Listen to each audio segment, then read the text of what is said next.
ఎలక్షన్లు వచ్చినప్పుడు ఇక్కడ క్రైస్తవుడు దేవుణ్ణి మహిమపరిచేవాడిగా ఉండాలి. క్రైస్తవుడు దేవుణ్ణి మహిమపరిచేటటువంటి వ్యక్తిగా ఉండాలి. ఎలాగా?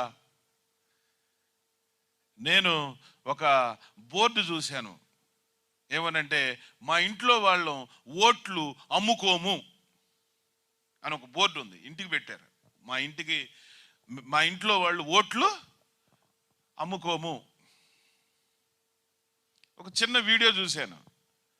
ఏంటంటే, ఒక చాకలాయన దగ్గరికి రాజకీయ నాయకుడు వచ్చి ఇలా అంటున్నాడు, అయ్యా పెద్దాయనా, ఈ సంవత్సరం ఓటు మనకే,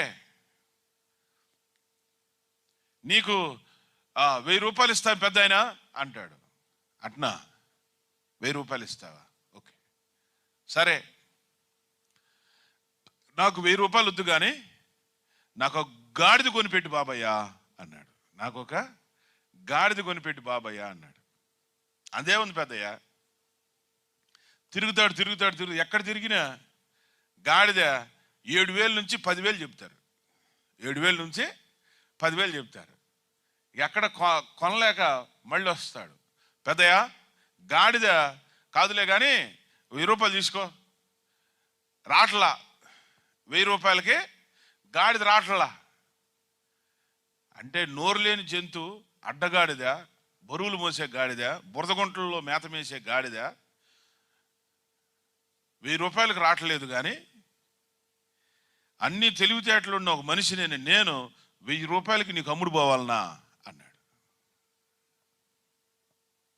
అంటే గాడిద కంటే హీనమైనోడినా నేను అంటాడు ఆయన. పోవయ్యా అంటాడు.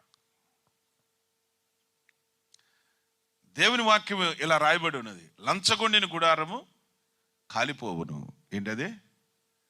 లంచగొండుని గుడారము కాలిపోవును అని ఉన్నది. ఓటు అనేది నీ హక్కు. ఓటు అనేది నీ హక్కు. దానికి నువ్వు రూపాయి తీసుకొని వేస్తే నువ్వెవరవే? లంచగొండివి. రాజ్యాంగం నీకు ఉచితంగా ఇవ్వబడింది. అది ఇప్పుడు నేను గ్రీన్ ఇంక్ పెన్ను సంతకం పెట్టే అధికారిని నేను.